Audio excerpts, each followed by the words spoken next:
How's it going, everybody? This is Dave Meltzer. We're going to be here for the next 2 hours talking pro wrestling. We got Brian Alvarez, Figure 4 Weekly, and we're going to be taking your calls and your emails.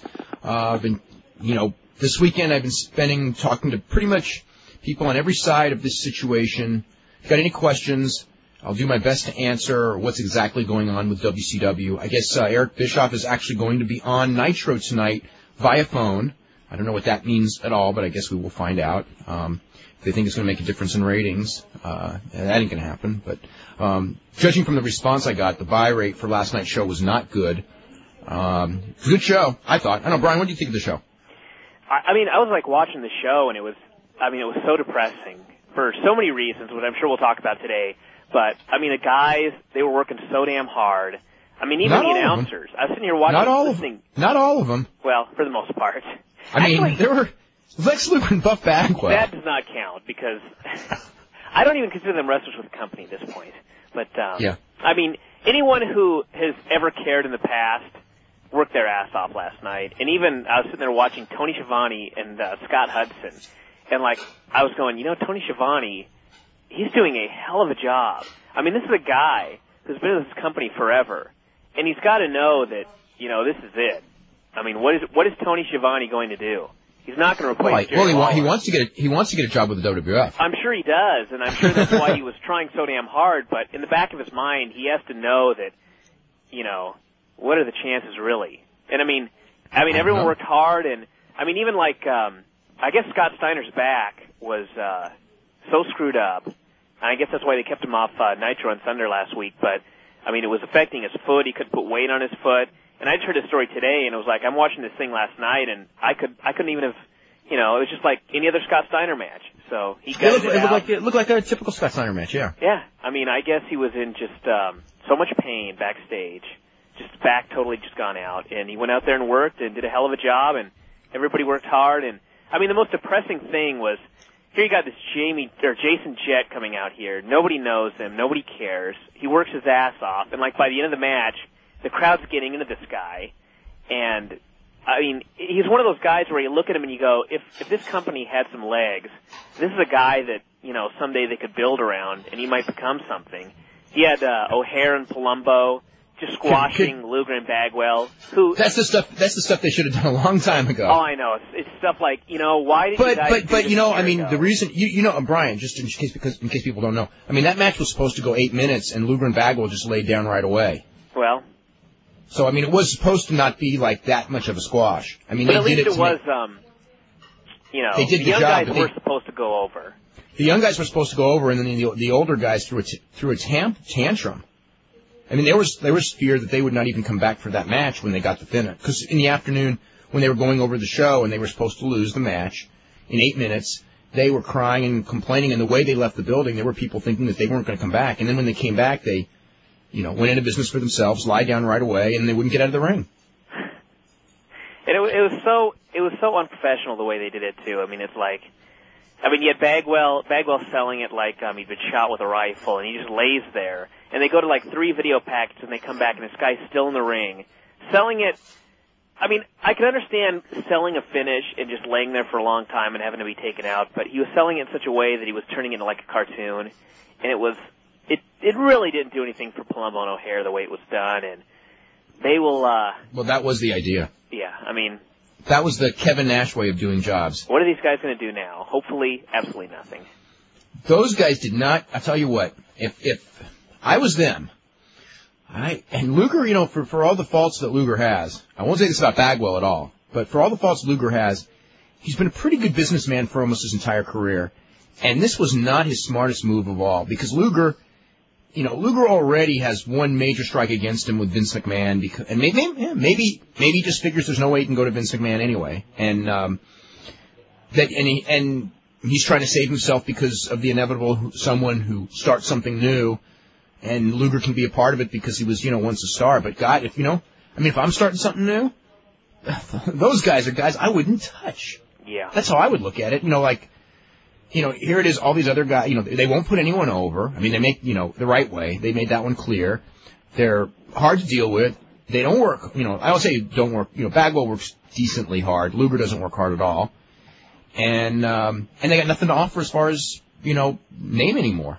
Mm-hmm. Anyway, I thought there's a lot of good stuff on that show as far as presentation of new talent. I mean, Shane Helms, they're trying to do something with him. Stasiak, even though it's ill-conceived and it's the wrong guy, again, they at least it's trying to get a new guy over. But... Yeah, they tried. God. It was a bad match. Romeo was tremendous. Rey Mysterio Jr. and Billy Kidman were fantastic in that match. Yeah. Yeah, that was to me that was the show stealer. I would say so. Yeah. Just trying to look back at everything else here. I mean, I liked Shane Helms and Chavo. They gave him a lot of time, but there was just something missing there, and I'm not sure if it was. I don't know if it was a crowd or what, and I don't even know what they chanted, but It was watching boring. that match, and right before Shane Helms risked his life with his dive to the outside, there was this chant starting up, and everyone in the room with me thought that they were chanting boring, and I was going, They cannot be chanting that. They absolutely cannot be chanting that. And if they were, then I'm ashamed of all those fans. But they were, and you should be ashamed. Oh, my God. I mean, there was a little something missing from the match, but there was nothing missing that would justify anybody chanting boring at those two guys. And, I mean, the other thing I have to say is Dusty and Dustin Rhodes versus Ric Flair and Jeff Jarrett. I had so much fun watching that match, and it wasn't like I would ever want to see Dusty Rhodes in a pay-per-view, semi-main event again, or even as much Ric Flair. But for that one night, I thought that was pretty damn awesome. I wouldn't say all. I mean, it was good for the building, and I thought it was good because it's the final pay-per-view of the company. And you know what? Ric Flair should be on the final pay-per-view of the company, and what the hell? Yeah. You know what I mean? It's Florida. The company's done. Why not give the people Dusty Rhodes? I mean, what was really sad to me, though, is you got one guy who's 52 and one guy who's 55, and all of these modern wrestling fans, theoretically modern wrestling fans, they care more about these guys because of their feud that ended in, 1988 than anything from the last 13 years, than any of these, the Lex Lugers who are the next generation stars, or any of the current guys that are out there like DDP and Steiner. And people were leaving the building during the DDP Steiner match, which was a good match, and they were leaving because they'd already seen Flair and Dusty, and probably more Dusty than Flair. Yeah. And it's just so, it's sad. I mean, I'm glad those guys got a big pop for themselves, and they were great in their day and all that, or whatever they were exactly. I don't know what I would say about Dusty. One of the things about Dusty and Flair, too, that there's a reason that I don't mind seeing them on occasion, and that is when you have someone like Lex Luger or you have someone like Hulk Hogan who is old and far past whatever prime they may have had, they go in the ring, they do nothing, and it's so obvious that they're doing nothing, and it's so horrendous. But Ric Flair and Dusty Rhodes are so great at going in there and knowing how to do nothing to the point where it actually looks like something. I mean, those fans are going crazy for nothing. But it was the trademark. It's the trademark Dusty Nothing that they spent their whole lives watching, and the trademark Ric Flair bumping for Dusty. I mean, it was exactly what they, Flair didn't do his flip. Flair really didn't do anything. Do a lot. Well, he did. He did a chop and he took some bumps and he did a few things. But yeah, you're right. He didn't do a lot, and Dusty did almost nothing. But it was what the people wanted. They wanted to see. And they knew how to do it. Yeah. Well, they wanted to see Dusty do the one thing and then the other thing, and they wanted Rick to bump for him, and they got what they wanted. And they didn't want much else from that match. And what else do you want? You really don't. They certainly didn't want to see Dustin and Jeff Jarrett at all. Oh yeah. Yeah. They just were there because the other guys couldn't do this. Weren't going to be doing a single match, and it's good. And it was good that way because Dusty and Ric Flair in a single match, if they'd gone 8 minutes, it would not have been as much fun. Yeah. I mean, the way I look at it, it could not have come off any better than it did. I agree. So, anyway, can't go wrong there. We are avoiding the big subject, which is the future of wrestling. Yes. Any thoughts? I don't even know what to say. I mean, it's just so depressing to watch this pay-per-view. And, I mean, the whole thing is like, I'm sitting here thinking, okay, next Wednesday, there's going to be no Thunder. And the Monday after that, there's going to be no Nitro. And it's going to be, Raw and SmackDown and some EMLL. And what else is there? I mean, I felt so bad. We'll start watching EMLL. The hardest working guys on this pay-per-view are so screwed. They are screwed. Oh, God. Where is Jamie Noble going to go? WWF? Well, he wasn't even on this pay-per-view, but that's the tragedy of all this is that I think that if you look at the guys who ruined the company, okay, some of them, okay, Eric Bischoff, and he maybe, whatever he does and makes the save and all that tonight, whatever. But Eric Bischoff still has got to be high on the list of the, if you look at the people who ruin the company, Eric Bischoff is a guy, he's going to make it in life. I mean, if you were around him, he'll sell a TV show, he's got the right friends, he's going to get a job, you know what I mean? He's fine, okay? Brad Siegel is going to be a big-time executive in television forever, and he just made one horrible decision after another. Now, Russo, I don't know what's going to happen to Russo. Frankly, I don't care. Can I interrupt for just 1 second? Yes. I just got to get this off my chest. My entire life, I have never wanted to punch anybody, and I've never wanted to punch anybody in wrestling. I mean, as many horrible decisions as I saw, and as many horrible matches I saw, and as many horrible Hulk Hogan matches, and Hogan screwing over people, and Big Show making certain comments on certain radio shows. I've never wanted to punch anybody, but I want to punch Vince Russo right in the face. He's the only person ever, and I think that no one else in my life I will ever want to punch, but I really want to punch Vince Russo. Really? I mean, he killed this thing. He really did. I think he killed this thing. It wasn't just him. It wasn't just him, and I know that there were a lot of things that happened, and I've been writing this whole thing on the last 6 years at WCW, and, there's so many mistakes, and I'm looking back at things that, we wrote in 1998 when they had, 13 straight sellouts, and that same week we're writing this thing's going to go downhill. And I understand all that, but there was a chance that it could be salvaged, and he killed it. That's true. That's true. There's no question in my mind that this thing was totally salvageable when he took it over, and when he was done with it, it was not. Yeah. And it was. And the thing was, he didn't care enough to look at it and look at the guys and really look at it realistically and realize that what he was doing didn't work. It was like, what I'm doing does work, but nobody else gets it, and he was wrong. Well, the other thing is when the numbers go down, I don't know. The other thing is also is that if you look at if they had lost, let's just say, $10 million last year instead of 60, everything would be different. I think that, but the other thing now, all of this stuff of all that, the fact is that the history, if you really think about this, the history of the business of professional wrestling, in many ways, is not determined by anything that has to do with professional wrestling. It has to do with outside forces, and I think this is the key part of it, is that, if they were doing a 3 rating, Jamie Kellner, or a 3.5, and if they were doing great business at arena shows, and let's say they were only losing a few $1 million a year, or good business at arena shows, or maybe even big business, Jamie Kellner may have come in and just said, I want to redo these networks, and wrestling doesn't fit into my thought process. And it still would have, now, if it was a real hot product, these other networks would want to snap it up. Yeah, that's and the fact thing. that you're right. Okay. The fact that these networks don't want to snap it up is because of the feeling that professional wrestling is this fad thing. The fad was 2 years ago. Who wants to get in at the end of a fad? You want to be in on the bottom floor and create your new fad.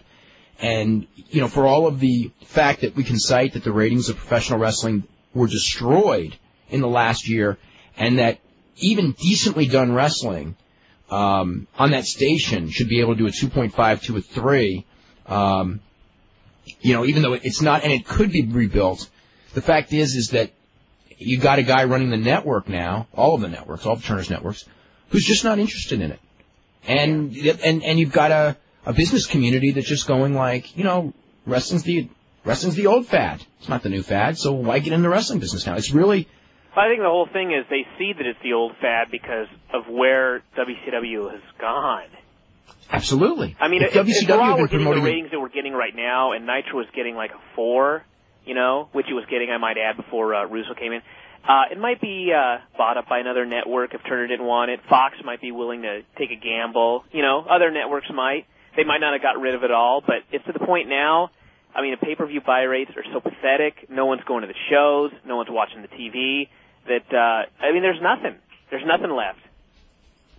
Well, the pay-per-view buy rates is really what's killed it, because that's the one thing. If you had done big money on pay-per-view all the time, you would at least, you'd at least be in the game. I mean, a lot of those losses, a great deal of the losses of the company would have been negated by good house show attendance and pay-per-views. But, we were talking about, guys that are, the guys, we go on like Nash. Sooner or later, we all know, no matter what anyone in the WWF says, that Nash is winding up in the WWF when this is all said and done. Okay?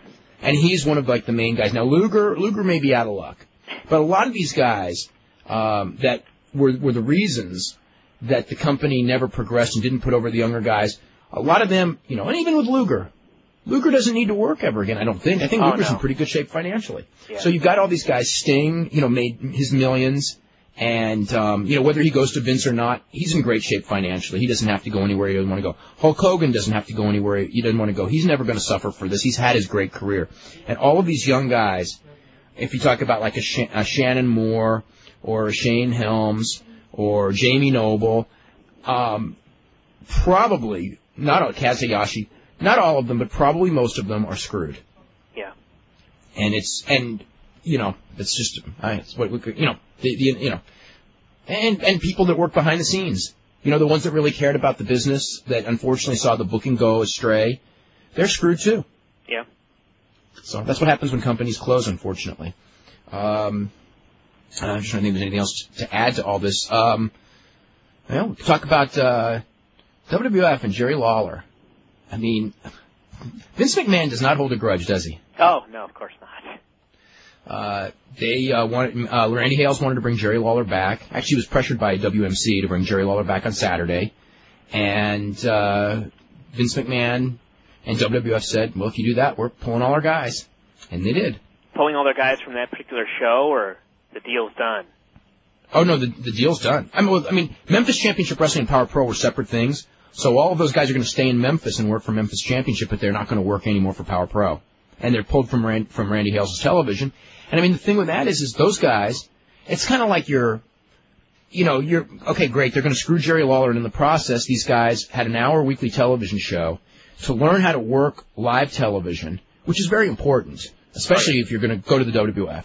It was a great, training grounds because it's a live TV show that actually people watch as opposed to in some of the territories, including Ohio Valley. Not to knock it, but they have a taped television show. So, the pressure is different, and then it should be because those guys aren't ready for live TV, or some of them aren't. And also, the Ohio Valley show is watched by a very small audience. This Memphis show is institution, and the ratings are pretty good. And so these guys are, really, they're getting the beginnings of very minor celebrityhood and things like that, which, is something that you could at least it's good to get a dose of before you get hit on Raw, so to speak. And they're not, live interviews, to build up matches each week, build up programs, all the things that you need to be taught. And they're pulling that because the station wanted Lawler on, because Lawler's an institution on the station. And it's like, okay, Lawler doesn't have to work for the WWF, but, why is him being there? Lawler, because he's there, none of our talent can appear. I mean, what's that? Yeah. Especially a show, a localized television show in the middle of Memphis, Tennessee. You know what I mean? And it's not like they don't know that Jerry Lawler means double the ratings for that show. If anything, they should be happy Jerry Lawler is on the show for two reasons. Number one is that these guys can learn there is nobody that you can watch interviews except for maybe Flair, maybe Rock, I don't know. I mean, Jerry Lawler is one of the greatest interviews in this entire business, and it's great for these guys to be in there in that same studio while Lawler is cutting a promo and learn how Lawler does it, if they can imitate him a little bit or learn from him. And also, in the ring, Jerry Lawler does nothing in the ring, but he does know shortcuts, and there's little bits to be learned. But also, Jerry Lawler being on that show means that all of these guys are being watched by more people. And that should be, and the television station contract is up for renewal. And, with the nature of the mentality of wrestling being yesterday's fad, this is an NBC station. And, I think it's important to keep your ratings up. And if Lawler being on the show is going to help keep your ratings up, plus Lawler has a great relationship with the station, if that makes the difference between, getting a renewal and not getting a renewal, why would the WWF stand in the way of Lawler being on the show? I mean, I find it so petty. But are you surprised? No. Well, there you go. I'm just saying. Oh, let's see. What other stuff happened over the weekend? I'm just trying to think. It's pretty much all the The WCW stuff, I mean, on Friday, we said this unofficially, but in fact it's been in the papers, in the New York Times today and trade journals. They have officially canceled wrestling on TBS, TNT, all the Turner networks. It was a decision by Jamie Kellner, one of his first decisions. He's also getting rid of Buffy and the Vampire Slayer, which I think is like the #1 show on WB. What's the deal with that? Did you hear about that? No. Yeah. I don't know what the whole story is. I just heard that because that was a shocking decision that he made too. But his first decision was to dump it. He has never liked wrestling. So, I mean, that's the basic gist. And I think it's really sad in many ways, that quote, I know you saw it, Brian, the one about, it's really sad as a wrestling fan, after all these years, that the whole reason that this thing is getting dumped is because they think that it's not highbrow enough for their networks, as opposed to, if this thing was failing in the ratings, like, say, the XFL is, when NBC dumps the XFL, they got nobody to blame except that the people didn't watch it. But when you have a show where, and you know what, if they were producing good wrestling week in and week out and the people didn't watch it, I mean, I'd be very sad. I'd be maybe even sadder than I am now. But I would have to accept the economic reality of the fact that the people, it's the entertainment world, and for whatever reason, the people chose not to watch. But this is a product that was killed because the people in charge destroyed the ratings that would have been a lot better. And even with destroyed ratings, the ratings are still competitive. On the Monday and Wednesday ratings are competitive with what that network would do on those nights without the show. But it doesn't matter to them because advertisers won't spend the money. And in that case, it's still an economic reality. Wrestling also clashes with the upscale adult audience that TBS and TNT are aggressively seeking to attract. But, the other thing also, they're looking for TBS and TNT to get Seinfeld and Friends reruns, the big contracts there. Yeah. And, that's, in the grand scheme of things, wrestling doesn't match up to that either. Basically, this is the situation, and I want to get this over with. There's pretty much many different ways that this thing can turn out as far as the future of the various wrestlers and things like that. Because there is no implication of having to provide, in the original deal with WWF, because WWF nearly bought the company several months ago. And what held up was the fact that TBS and TNT wanted to maintain that Monday and Wednesday programming. And, in fact, that was the reason that they chose Vince McMahon over, or in the process of choosing Vince McMahon over Eric Bischoff, with the belief that Vince McMahon was more likely to give them good ratings for that programming on Monday and Wednesday than Eric Bischoff was, but Viacom has an exclusive contract with the WWF when they did that big deal, that big money deal. So, and they nixed the idea that they would be providing programming for an opposition cable network. So that's what happened there. Now, because there's no proviso about providing programming for an opposition cable network, that brought the WWF back into the deal. They've been negotiating with WWF. Most likely, unless something happened today that changed this, which is possible, the most likely scenario is that Vince McMahon and the WWF would be buying WCW. The decision, or as far as the final thing, will probably go down anywhere between 2 or 3 days, or at most maybe 10 to 15 days. But it's going to probably happen in the next week or two. And what they will do, there's no final decision on what exactly they can do. They could, if they buy it, what they would be buying is the logo. They could buy the contracts of the wrestlers. They could also not buy the contracts of the wrestlers because it's basically a fire sale. There's really no other. If they sell it to the WWF, it's going to be on WWF's terms. And if they don't want to buy the contracts, they won't. Or they could work a deal where TBS pays off, say like a Bill Goldberg contract. They'll pay off the big Bill Goldberg contract, or a lot of it, and Vince will only take some of it, but get the rights, and they'll assign Bill Goldberg to work for Vince McMahon while still having to pay his contract.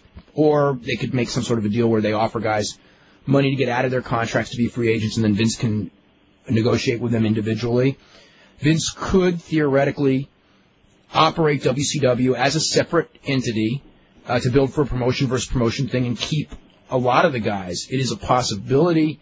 It would be more likely for this to happen if he were to fold the XFL, because it would only give him 2 things that he's working on instead of 3.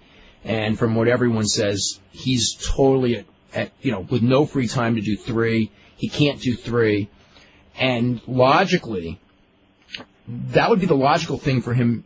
We could say that would even be the logical thing for him to do, would be to get rid of the XFL, operate WCW as a separate entity, rebuild WCW, because if there is nothing else, he does have expertise in making professional wrestling stars and running a wrestling organization, if he would choose to do so. But that would be, the worst part of that is that for Vince McMahon to do that, that would be an admission of defeat with the XFL. And business-wise, no question that's the right thing, because I will tell you that correctly run WCW is going to lose a hell of a lot less money than the XFL, and it will be profitable a lot quicker than the XFL. However, this XFL is the public, what's the word I'm looking for?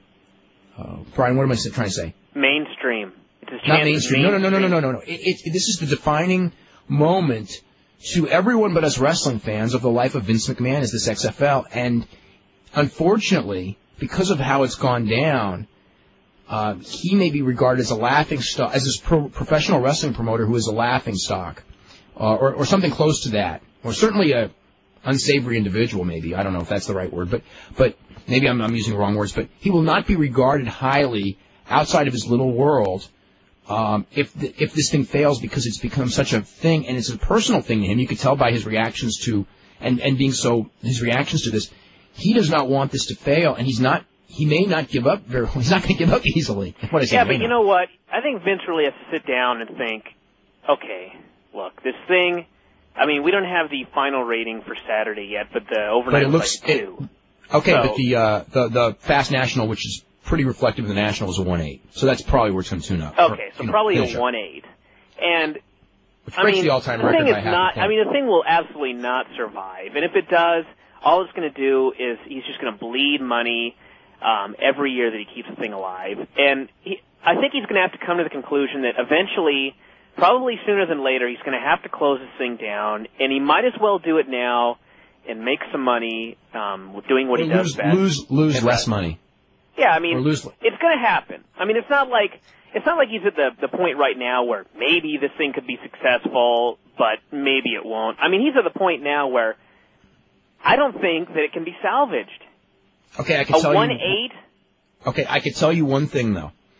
There may be a way for him to make his money back if this thing steadies as a way, by selling franchises.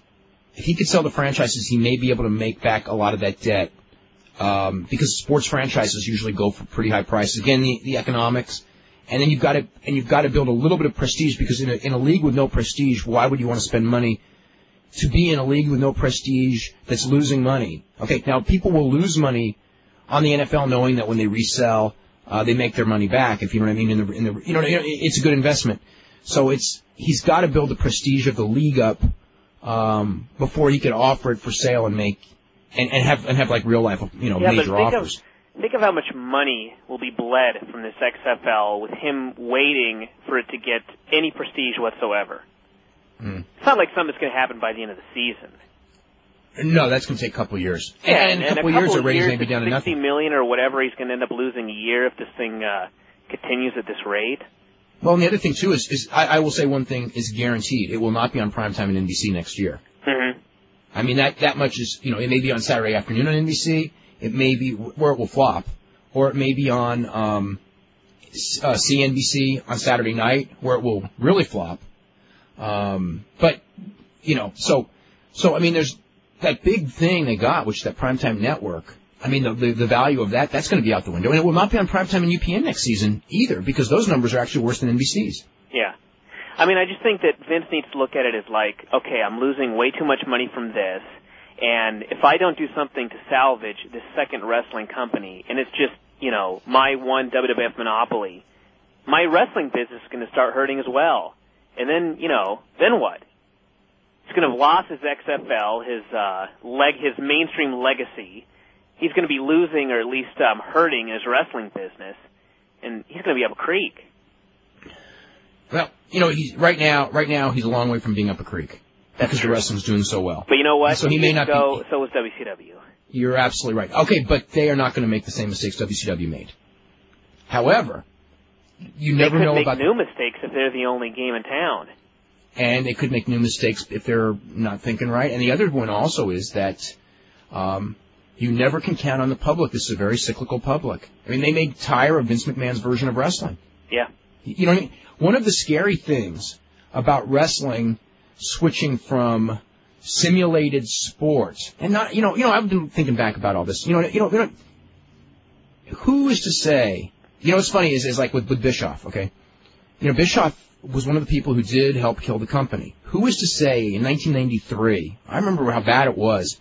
That they wouldn't have shut this thing down by 1995 if Bischoff hadn't have come up with Nitro and hadn't have turned this thing around.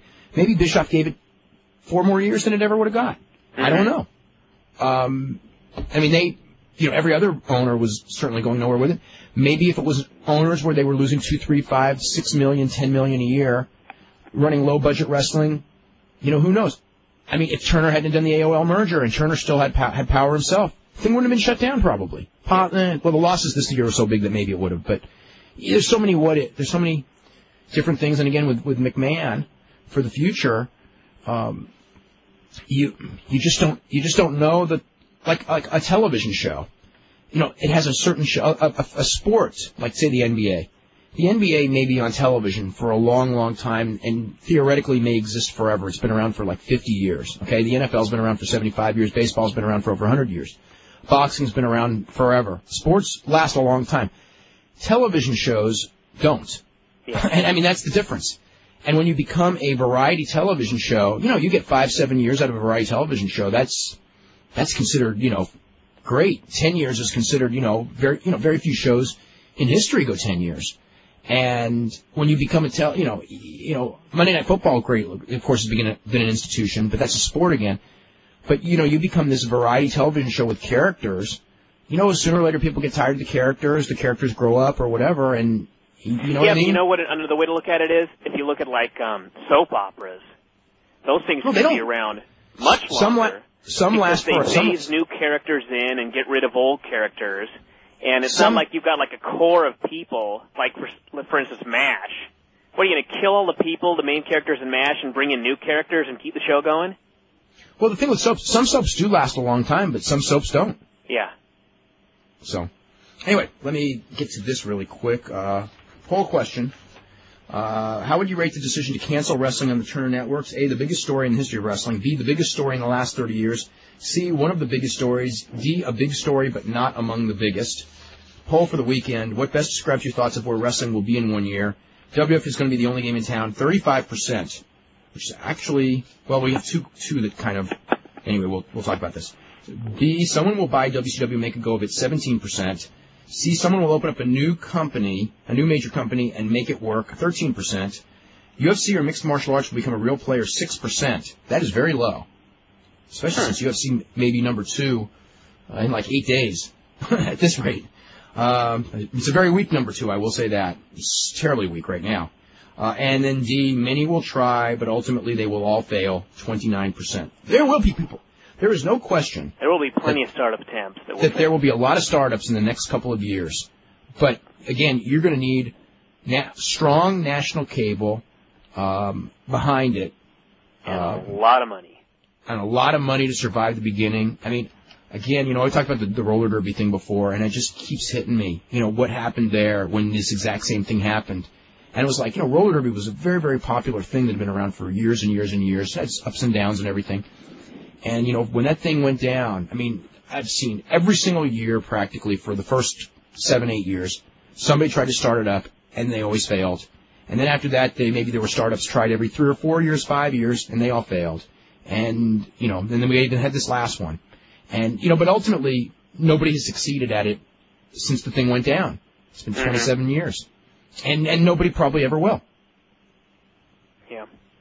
Tons of emails. Let me just go through a couple of these. From Chris Najek, who says, there was something really annoying about those comments from Jim Weiss about WCW not being part of their upscale brand. It came off as really snobbish. Well, it was. And I took it as a slap in the face to wrestling fans. It definitely was that. And to the industry itself. And it was that, too. I like, if you ask them if the ratings went up, would it be upscale enough for them? I'm not surprised you didn't give an answer. Because they don't know the answer. Here's the deal. It was a decision by Jamie Kellner. He just did something with Buffy, and I don't know exactly sure that was his highest rated show. he has not liked wrestling. I know people who've known him for over 20 years. He has never liked wrestling. If the ratings were good, he would have had a harder time getting rid of it. If the company was now, first of all, if the company was turning a profit, I think they would have kept it. But if the ratings were good and the company was losing money, I think that he would have gotten rid of it. I think. Especially if the story about Buffy is true. Yeah. Well, Buffy's definitely off of WB. I think it's moving to Fox. In fact, I'm pretty sure of that one. But I didn't read the exact story, but this story was actually out in, I think, today's trade journals also. Because that was his first move was wrestling, his second move was Buffy. Let's see. Can guys work independence after March 26th? I think anyone who wants to work independence can. Or do they have to wait until their 90-day cycles are up? No, I mean, they're not going to. What are they going to do, suspend them? Yeah, exactly. You know, I'm sure low-level guys that were already doing independence won't be affected, but what if a Money Mark wants to bring in Jeff Jarrett and Lance Storm to headline an indie show? Could he? Yeah, I'm sure he could. Let's see. I heard you on the radio today in Boston. You said you might expect some wrestlers to appear at WrestleMania. That's just hypothetical. Other than Shawn Michaels, I mean, I would expect Shawn Michaels at WrestleMania, you know, no matter what. But which wrestlers would you expect, and would they waive the 90 agreement? All of that matters again on if WWF buys WCW, then they can bring in whoever they want. And if they're in negotiations to close a deal, WCW is not going to, and they go, hey, can we use this guy or this guy, even though we haven't closed the deal for WrestleMania since the deal's about to be closed. I don't think anyone's going to say, no, you can't. So it's really, that's all up to WWF. Or up to WWF, what they want to do. That's from Steve, who says, or Derek Gold, who says, it's a sad day for pro wrestling with the WCW thing and ECW gone. Who could you blame in WCW? The list is very long. You can say the match with Kevin Nash and Hulk Hogan. Listen, there's so many. You can't name, you know, Bill Goldberg losing to Kevin Nash. I mean, any one of those things on their own would not have killed it. There were so many things, just for years straight. If I were to name, like, one thing that would be, like, a death blow, if you could name one, it would be Turner selling Time Warner. Yeah. And Jamie Kellner being brought in as president. Yeah. Those are the two main things. Let's see, this is from Ron, who says, if WCW closing down is on the level, well, it's on the level in some form. I mean, what's on the level is that the Turner networks have canceled wrestling. That's on the level. As far as if Eric Bischoff can get money together, which he probably can if he had time, and get a television network to bite, which is a question mark right now because no one's jumping at it. But if he could get that, and they are willing to sell to him and not Vince McMahon, then the company can be salvaged. It is a possibility. I don't know what happened today. A lot of what happened today may have, you know, maybe we'll find out tonight. Who knows? Yeah, but you know what, though? If Time Warner has canceled the shows, why would it really matter to them who buys the company? I mean, the whole thing before was, well... No. You know, they're just trying to get the most money for it. But here's the other thing. You're Vince McMahon. This is your chance to win. I mean, win for good. Because no one's going to start up and challenge you, okay? Plus, get any piece of talent that you want. You've got them under contract for however long they're under contract. All you got to do is outbid Eric Bischoff. And Vince is going to have more money than Eric can raise from investors. That's true. So, and I'm not saying that he's willing to spend $100 million to do it this week, but, you know, the idea that he wouldn't outbid him, and they're just looking, and, you know, Time Warner, they're just looking for the best money deal. Yeah. And once they've canceled the programming, they're not looking for, you know, the $100 million they were looking for. Yeah, or who, they don't care what's best for wrestling and best for wrestling competition. So, anyway, let's see, there's, on the last Nitro, the last scene we should see is Ric Flair standing alone in the ring, holding up the belt, having won his 15th world title. Nope. You know, I was thinking about that this weekend, though. What, Ric Flair beating Scott Steiner in Panama City next Monday? I was thinking, well, they could do the angle where Flair's the guy who was jumping all the Magnificent Seven. They signed the match, and during the match, everyone makes their big comeback. Goldberg kicks Steiner, Flair pins him in the show, and the company is over. That actually is the way to do it. You know, I was thinking that same thing, is that for the final show, I would bring, if it was up to me, I'd bring back Goldberg, Sting, and all of them, and have, you know, some big thing at the end, and, you know, a big goodbye. Put Flair over. Yeah. If anybody deserves to be champion, I don't care if he's 100 years old, on the last WCW show, it's Ric Flair. Yeah, you know what? When the company folds, you're right. That would be the right way for it to end. This says that they have just cut Mark Jindrak. Let's see. I'm mailing you to settle an argument. For 3 or 4 months in the spring, summer of '98, would you say Bill Goldberg was the biggest Steve Austin? Yes. he was drawing bigger ratings than Steve Austin for a while there, and mainstream-wise, much bigger yeah, definitely. Do you know what the attendance was for the WWF show at the Air Canada Centre? I think it was about 15,300, and the gate, I'm thinking, was like 686,000 Canadian. Is that number right? I'll tell you. I can tell you, actually. Hold on. The gate was 686,000 Canadian, yes. So that would be about 440,000 US. No way. What? I'm just kidding. I'm just thinking back to every time I get a $20 payoff and it barely pays for Denny's on the way home. Oh, you mean Canada? Oh, yeah. Yeah. $20 payoff in Canada, that's like $13. I do this for the love of the sport. I know you do. I know. This is Chris in Minnesota. Why did AOL Time Warner decide to dump WCW TV deal prior to selling it? Because if they dumped it like the day after selling it, they would be sued. You have to have that. I mean, the whole deal is that in the original contract, it guaranteed that they would provide television. And when they pulled that from the contract, that we will provide your television, obviously the people going like, hey, you pulled that thing. And then that's the whole thing. I mean, it was announced after the sale fell through, but it was when those guys were told. And let me tell you something. There was no guarantee, had that not been announced, that the Fusion deal still would have gone through, because there were a lot of roadblocks in the way. But I think it would have. I don't even want to say I think it would have gone through. There were a lot of roadblocks that were going on in that deal as well. But when they pulled that, the television, that they were not going to keep Nitro and Thunder, at that point, why would Fusion want to spend $50 million to buy this thing when you're not even guaranteed television? Yeah. Let's see. They had to know that it would devalue the company. Would they sell it and cancel the shows right away anyway? Well, see, they couldn't do that. That's the whole point. Could they not decide to cancel it months ago? I think, because Kellner just got put on board. I think it was like 2 weeks ago, wasn't it? 2 weeks ago. Timing is everything. Yeah. Do you think that don't you think Eric Bischoff has a lot of gall to try and buy WCW after putting the promotion in the shape that AOL felt it had to be sold? Not gall. No, not at all. It goes, if it's too late, they should still fire Buff and Lex right now. What do you think the chances are of Steiner dropping the belt? I want McMahon to hire him and then fire him immediately. What do you think the WCW company line will be concerning the demise of the promotion? They've made a statement on their website, but what will their TV presentation be? I think they owe the fans the truth, but what will WCW give us? I don't know. Phone call from Eric Bischoff tonight. Yeah. How's this for the final segment of Nitro? All the wrestlers get together in the ring, and WCW management gets in the ring, and they all apologize to the fans. Yeah, the opposite of the ECW final scene. Let's see. With WCW losing TV next week, will they still have house shows and have their website up? The website will be up if the company exists. There will be no house shows for a long time. Please humor me and put the rest to the rumor about Hogan being at WrestleMania and help to promote his future league. Well, if he's going to be on WrestleMania, he's not promoting his future league. He's going to beat Hunter clean, and then he's going to announce that he's leaving to start a promotion on Fox. Yeah, right. Question. So the deal with Fusion dead. We'll find out tonight. Okay? As of, it was close to dead. What would you do to change WCW? It's too late. I don't want to think about it. I've got to think about writing a story on the end of WCW. Do you think Shane's looking bigger has to do with his friendship with the Big Show? Got no idea. How do you think Vince came off on the record? Horrible. What was Randy Savage supposed to go for Hulk Hogan before WrestleMania 6 and lose the title to a Warrior? No.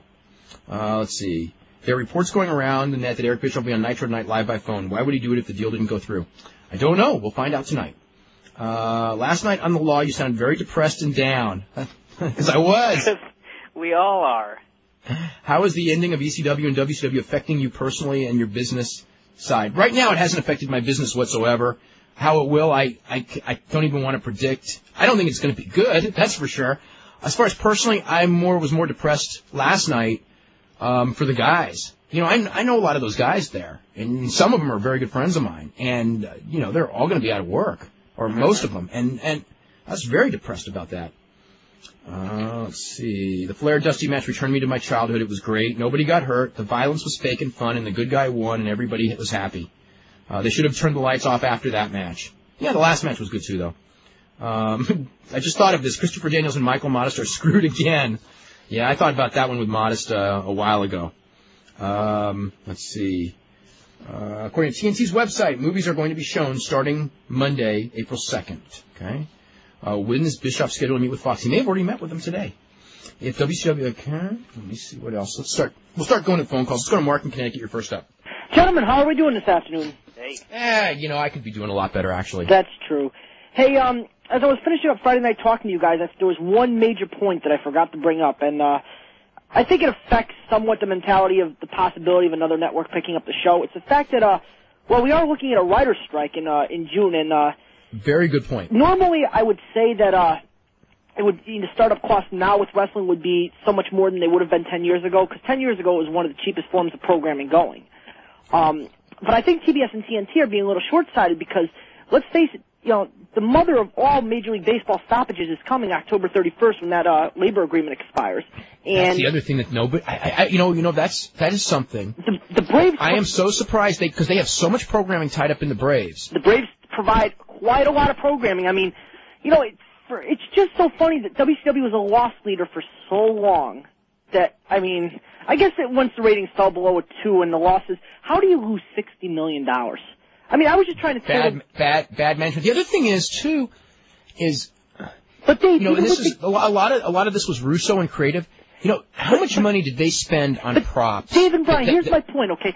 Let's say the guaranteed contract for all the guys' salaries, let's say at most totaled $12 to $15 million, okay? No. Salaries probably totaled about 40. For that much? Oh my! Yeah. Even with the kiss? Oh my gosh! Yeah. Well, I guess that shoots my theory to pieces because I was going to say, how much could your live events?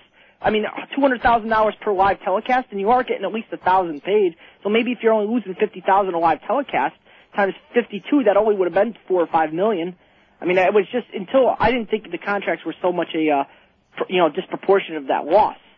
Yeah, but they were spending $750,000 on a week on production too. One of the stupidest things that means absolutely nothing in the grand scheme of things, but I saw it last night and I thought, well, this is one of the reasons why this company loses so much money. I'm watching Jeff Jarrett come down to the ring, and he lifts his guitar in the air, and pyro comes out of his guitar. And I thought to myself, okay, why the hell do you need pyro coming out of your guitar? And it was like, even though that had absolutely nothing to do with anything, it's like I thought of that, and then I thought of the limo being tipped over by a forklift, and I thought back to cars blowing up, and I thought, this is why this company, this is why this company's losing $60 Little mini movies filmed on beaches. Stupid thing. Well, that was something different. That was another era. Oh my gosh, I know, but that was one of the bad ones. That's for sure. That's true. My point being is, I guess I owe Mr. McMahon an apology. A couple weeks ago, I alluded to the fact that he is very much ego-driven, but I guess Jamie Kellner really does carry a big stick, doesn't he? I mean, talk about egos coming in and just cutting a path his first week in the division. Yeah, you're telling his first two decisions. I mean, exactly. My apologies to McMahon. Jamie carries a far bigger stick than Vince has ever had at this point in his time. That should also tell you that they're not thinking these things out. I mean, this guy's been in for 2 weeks, and that's true. These decisions have already been made. I think one of the other points I wanted to make, you're talking about privatizing the XFL with the ownership deal. Vince may be recouping his losses by privatizing, but in essence, that would defeat what he was setting out to do. It wouldn't be his league anymore. And that was the whole purpose to start this because that's true. The NFL ownership would not ratify him as an owner or part owner of Vikings, so I'm still. Oh, they sure won't now. Exactly. I'm sure this whole thing was to stick it in Vince's eye. I mean, stick it in the NFL's eye, and maybe the Canadian League more than them actually, because the Canadian League, he wanted to buy the CFL, and they told him no. And I mean, deep down, I think Vince knew he couldn't beat the NFL, but I think he probably did think he would beat the CFL. And do you realize there's still rumors that he's going to be part of an ownership group to buy the Red Sox? No, he's turned. I think there's never been anything to that one. I think that was just. I could see him being. I mean, that would just give him as far as part of an ownership group. Yeah. Yeah. That's as far as main owner, and I would be very surprised if the ownership would vote him in, but he does have Steinbrenner on his side, and however Steinbrenner votes, so do the other 28. So yeah, he might have had an in, but I'll let you guys go. I just wanted to bring up that point about the director and writers guild stoppages and the major league stoppages, the work agreement at the end. So maybe you want to talk it from that hook. So I'll let you guys go, and I'll talk later. Talk to you guys later. Bye bye. Yeah, that is a really valid point. In that the Screen Actors Guild, if they go on strike, there'd be no writing of new television shows, and wrestling does not fall under that umbrella. So it could provide first-run programming for a network during a period where a lot of networks are going to have a lot of trouble doing first-run programming, and it can be very valuable because, again, wrestling can be, it can't be done cheap like it was in the past, but it can be cheaper. I mean, put it this way: an episode of wrestling probably costs a whole lot less to put together than, say, an episode of what was that show that used to be on after wrestling? Bull. That wasn't drawing half the rating, but then again, Bull was probably drawing better demos. Not demos, but better advertising rates. Demos. Well, yeah, more valuable, whatever it's called. Mike and the Mad Dog, a radio show on WFAN in New York, said that they were going to have Vince McMahon on the show Thursday at 3 p.m. Okay, that's fine. You know what else they said? They said that Bob Costas was unprepared and that they will do a better job, but that they would stick to talking about football. So I would like to hear them do a better job. I mean, I'm not saying that they won't. I would just like to hear them do a better job. Well, I will tape that interview. What time is it again? 3 p.m. It's 3 p.m. 3 p.m. on Thursday. Thursday. All right. Well, I'll be doing Eddie's show, but I'll make sure I have a radio going with the tape. Okay. And Brian, real quick. Yeah. Have you seen the tape of the show yet? No, not yet. Okay. I have. So if anyone wants to bring that up, there's really the perception I got watching on tape was the same perception I got when we listened to the two segments. I thought Vince was pretty good on the XFL, and I thought that he just came off horrible on the wrestling. In fact, horrible to the point I was embarrassed to be. I was embarrassed to be a wrestling fan that this is the man who is the leader of this profession. You know what I mean? Because it's like it's hard enough. I mean, I always say it's hard enough. I've been through enough in life defending being a wrestling fan, okay? Against unjust criticism, okay? And it's really bad when the number one guy gives everyone watching it tons of just criticism, and you just go, you're right. What can I say? And I will say that there's a couple of points we've talked about them before, and I wrote a lot about them in this week's Observer. That they're very minor points that I do think that Costas was I'd say unprepared on. That that I wouldn't have brought up the tape thing. I think that he should not have brought that up. But overall, I thought Bob Costas, given the situation, I think he did an excellent job, not even a good job. And I think that the criticism of Bob Costas is, I think that it's two things. It's number one, I just think it's totally unjust. I'll just leave it at that. Okay. Mm-hmm. Other than if you how did Vince come off physically? I never thought for a second Vince was going to hit him, which a lot of people thought watching it. I mean, Vince was trying to intimidate him physically. Costas didn't. Like the Mr. McMahon intimidation? Yeah, or like definitely. And then one time, trying to intimidate another real-life human being. Yeah, and then another time he tried to do this Chief Jay Strongbow, which you probably wouldn't even know what that is, Brian, but he would because he grew up with him. But like this Chief Jay Strongbow thing of trying to verbally, the way he was moving his head and everything, I'm going like, oh my God, this is Jay Strongbow from the 70s. So he was doing stuff like that, like just basically going into a cartoon of a person. And, Costas did a hell of a job, and he was, Costas was calm through the whole thing, and, I think he did a hell of a job not losing his cool, under the circumstances. If someone wrote in and goes, it's too bad, you didn't do the interview instead of Bob Costas because whatever, and it's like, believe me, if I could have done that interview and not lost my cool, and stayed on track, I would be a better person than I am because I could not have done it. I'd end up in a, if he started arguing, I'd have started arguing back, and everyone would forget about every issue, and it'd be two children arguing, and what good would that be? Let's see, it's from Bob Calhoun. It'd be fun TV. Yeah, it actually would be fun for people to watch. It'd be very entertaining, but then what would happen is everybody would go, oh, I like Dave, so he was right, and I like Vince because he was right. Nobody would care about what points anyone actually made. So you can't let the stuff get personal, because the minute you let it get personal, you ruin, you just lose. The issues stop mattering, and then what good is it? Anyway, this is from Bob Calhoun. How much does the failure of the XFL stigmatize pro wrestling? It's a very interesting question, and I don't know. Did the bad perceptions of the pro wrestling products stemming from the negative XFL press impact WCW in regards to how network executives at AOL Time Warner perceived the future of pro wrestling related programming? Is pro wrestling now considered uncool because the XFL is considered so uncool and it's connected to pro wrestling? I think people separated. I hope so. Let me see. Do you think Ed Ferrara or any of the other WCW writers will get picked up? Maybe Vince Russo. Yeah, right. Terry Taylor, maybe. I think Bill Banks, no. I think Ed Ferrara, no. But I don't know for sure. Let's see. Do you think that WCW will try to put on the very best possible show tonight? I think they should because we've gotten very low-quality shows in the past year, and I think they owe it to the fans. Also, do you think that anyone out of the ordinary will show up? I hope so. Last, I have a feeling this will be a show to remember, whether that's negative or positive. Next week is the final show, not tonight. So I think that next week will probably be the show to remember, hopefully. Do you think that McMahon will let the WF fold if NBC pulls out? Not the WF, you mean XFL. Maybe. Let's see. Isn't it weird? It's like 1988 all over again. In 2 weeks, the top two companies will be the WWF and the NWA. You are giving the NWA far too much credit. They don't even have television. I mean, they may have affiliates, like in Puerto Rico and all these different places that consider them, like promoters that have paid their $500. They don't even have television yet. Do you think that WWF dropping Power Pro might work out for Randy Hales positively in the long run? Now that WCW's out of business, there'll be a lot of great workers working the independent scene that he could use and rebuild the territory. No, because he doesn't have enough money to do it, and because the one problem with Memphis is that although people will watch wrestling for free, people will not pay to see wrestling unless it's WWF. I mean, Randy Hales can't really draw, and that's running a spot. I mean, when they do spot shows, they draw like 100 people. So if they brought in stars, probably they would lose money on bringing in the stars. Well, I could be wrong. Maybe they'll give it a try. Let's see. When WCW goes out of business, won't it have a devastating effect on magazines such as PWI? Oh, it's gonna affect everyone. Don't kid yourself. Let's see.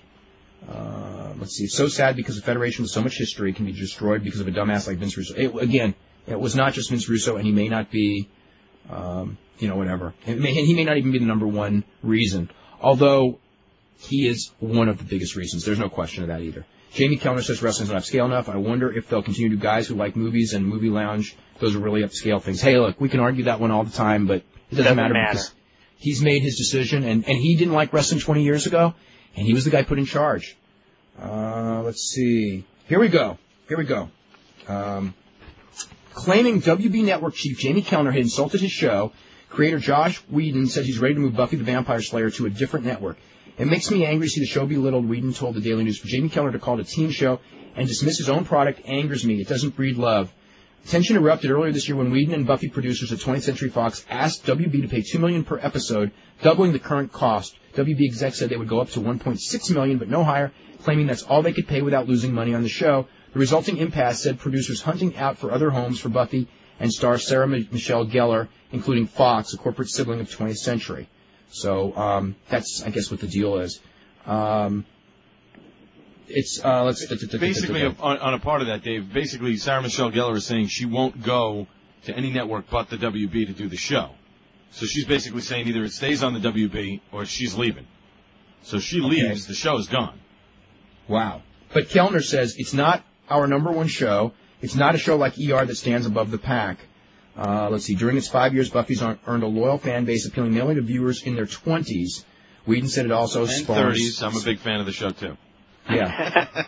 WB spokesman Brad Terrell defended Kellner's comments, saying they weren't meant as insults. We have tremendous respect for Josh Whedon, Sarah Michelle Gellar, and everyone associated with the show. They've delivered a consistently excellent program for 5 years. So...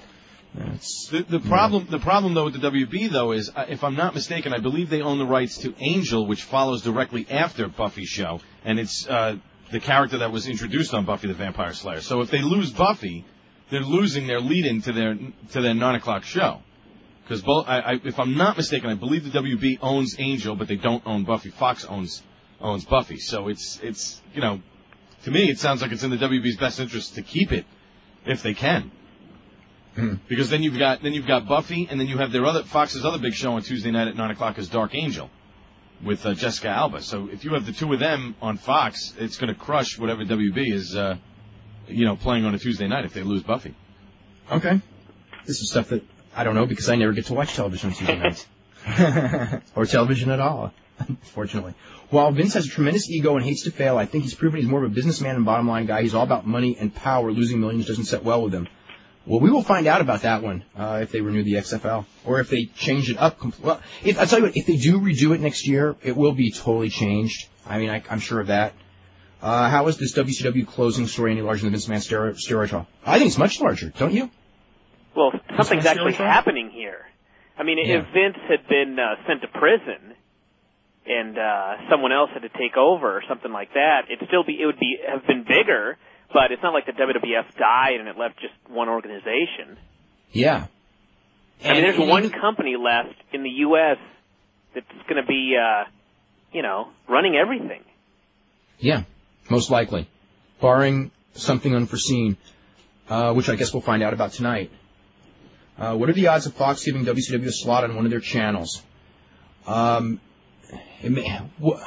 that will be something that we will know tomorrow, probably. I mean, this is someone who goes, I am probably the only person who feels this way, but it has to be said. The guy who every wrestling fan calls a genius is a fool. That's right, Vince McMahon is a fool. Okay, let's see where this goes. While adolescent boys and starry-eyed middle-aged perverts brand him a god, I can remember with one quiet voice speaking to the entire industry about the dangers of doing trash television. That was Eric Bischoff. While his exact words escaped me, he alluded to the fact that wrestling was in trouble because advertisers would steer clear of the product if the trend continued. He did say that. He said that if we present this trashy image, we're not going to get advertisers, that a lot of the advertisers are going to pull out, and there are only so many advertisers who will even do wrestling to begin with. And one of the excuses for this thing being canceled, even though the ratings are still competitive, is that they can't get advertisers that will spend the money on wrestling as compared to other shows that do lower ratings.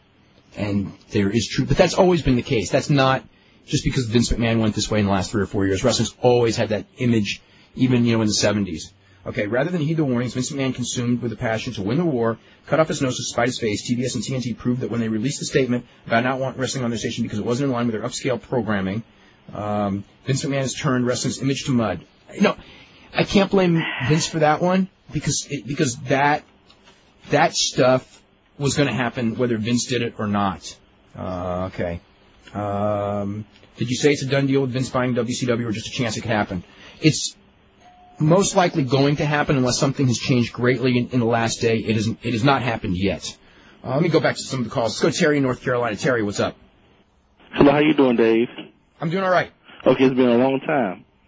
Okay, yes, the question I had, okay, what's the status of Hulk Hogan going to the WWF? Is he still in the contract with WCW? His contract with WCW is over, and it's up to WWF. If they want to take him, they can take him. He'll go, I'm sure. Maybe, it depends on what his terms are. I'm sure he's not going to go without, he's not going to give up his ego and just job for everybody if that's what they want. But,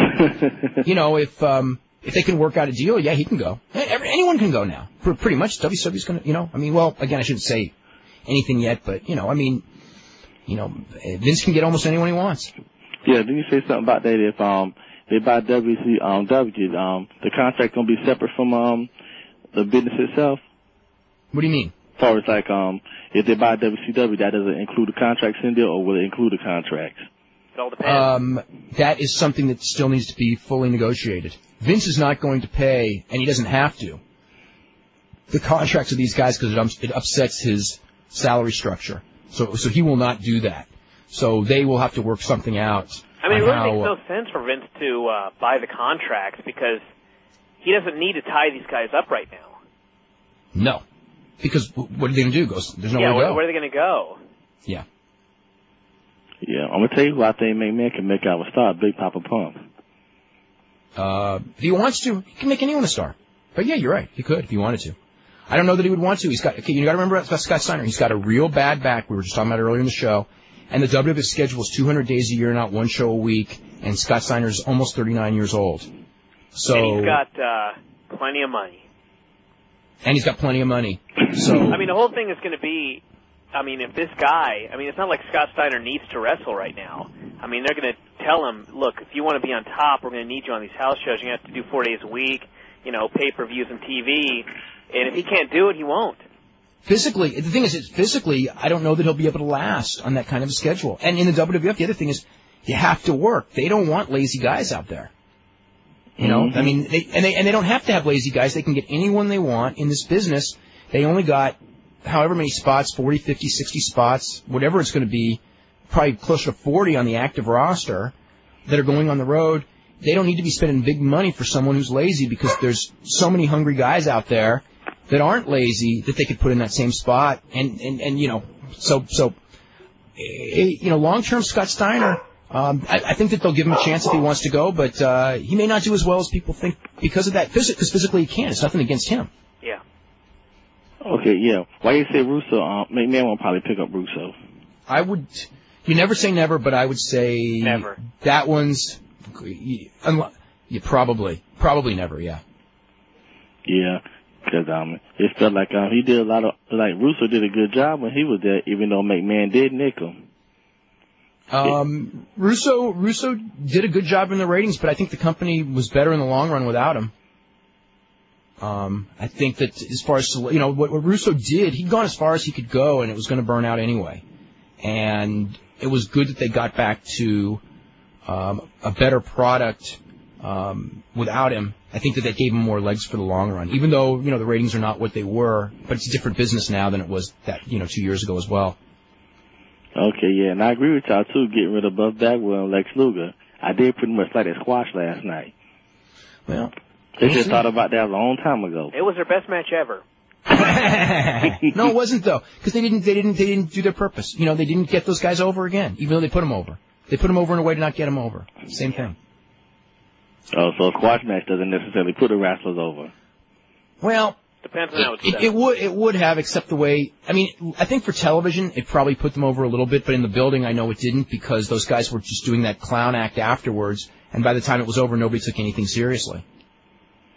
Oh. With them just laying there pretending they were dead after a Shanton bomb. And people were just like, "Oh God, this is such BS," and that was what they were trying to accomplish. Oh, so Lex Luger and Buff Bagwell were doing this stuff on purpose. Oh yeah. Mm-hmm. They didn't want a job like that at all. Buff Bagwell, you might as well definitely give up because of that neck injury. That neck injury, he was just spoofing that, so, He ain't got enough moves in his arsenal either. Yeah. He's horrible. We got to run, Terry, okay? Okay, thank you. All right, you're welcome. Let's see. This is from Chris in Vancouver. Goes, I'm glad to see my favorite wrestler, Easy Money, get a chance to showcase himself. What a great job he did last night, huh? Mm-hmm. Him and Kiwi had the second best match on the show, in my opinion. Actually, most people's opinion, I think. What a great, those first two matches on that show were so good. And then afterwards it wasn't quite as good. DDP and Steiner was good. Chavo and Helms was good as well. I have a funny story about, young Jason Chad. Apparently he had this, orange costume. Oh, I heard this. That he was going to wear to the ring that actually had wings on it, like jet wings. It extended like a foot out on each side. And it was supposed to be like the most ridiculous costume you ever saw. And I can't remember who it was. I think it was Rick Steiner. Just kept telling him, dude, that looks awesome. Just wear it out there. Come on, dude, that looks great. And apparently someone talked him out of it, luckily. But I guess it was just one of the most embarrassing things you had ever seen. Okay, this is what it says. This is the story on the Buffy thing. They have a deal, similar to USA's WWF deal, where they have the right of first refusal. And then Fox was was offering $3 million per episode, and WB only went up to 1.6. Their total advertising revenue on the show is not enough to make the price, which was probably a deliberate move on Fox's part. So I guess that's the deal. I guess basically they're losing Buffy the Vampire Slayer because of its contract is up, and they're not willing to. They can't. Other networks are outbidding them for the show. So that's what that's all about. Let's see. Any update on WrestleMania as it pertains to the Hardy Boys and Triple H? I think that the whole card should be pretty obvious by tonight. I was assuming the Hardys were in some sort of a tables, ladders, and chairs with Christian Edge and the Dudleys. That's what was talked about a week ago. Triple H will either be in a single match with Undertaker, or they may make it a tag, which would be Kane and Undertaker against Triple H and Big Show. So anyway, that's what's going on there. You're laughing. Wow. Let's see. I've heard a rumor about Tajiri, Rhino, and a couple other ECW guys going to the WWF.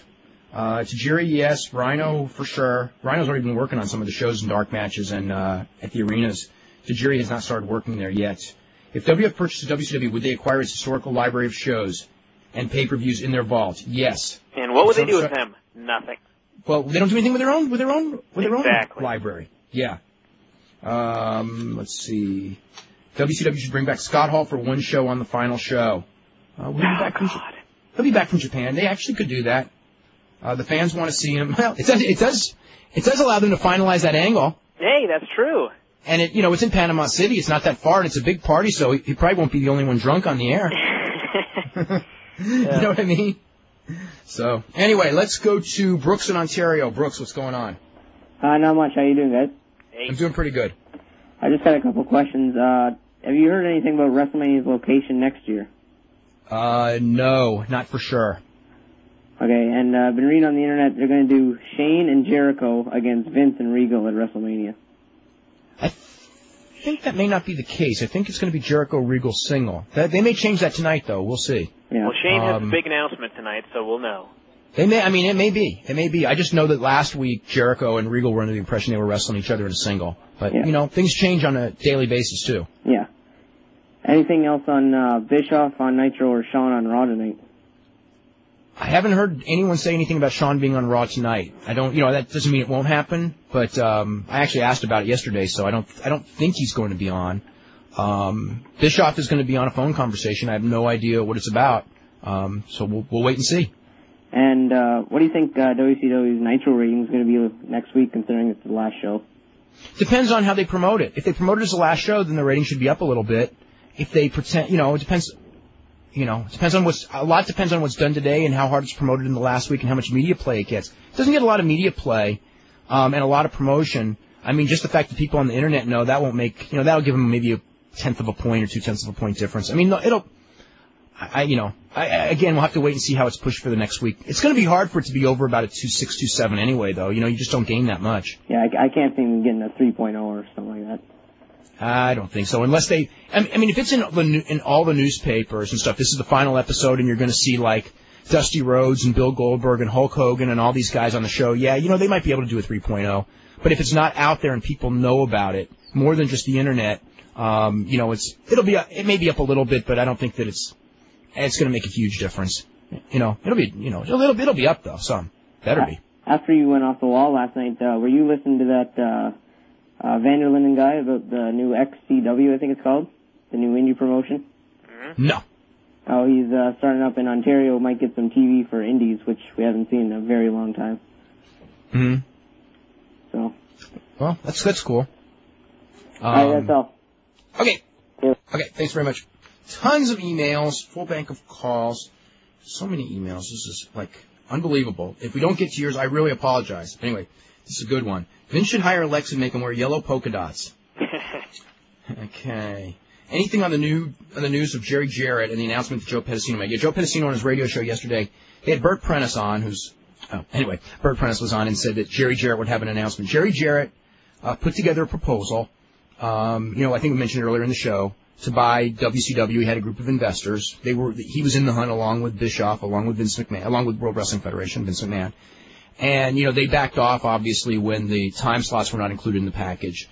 And, there is talk they may do something. Bert Prentice said that Jarrett would have an announcement. I know someone very close to Jerry Jarrett was saying yesterday that it's not as big a news story as it sounds. So, it's more like something that's being thought about as far as like a guarantee that all of a sudden, he's opening a big national promotion, has got a big contract. I mean, they're exploring it. I'm sure that there's like a lot of people out there today who are calling up, every, network, every ESPN and everything, exploring it because of the talent that will be available, theoretically available. But, again, it's like putting that deal together and, on a strong enough station. And you can't do it with syndication anymore. You've got to have some sort of a network national thing.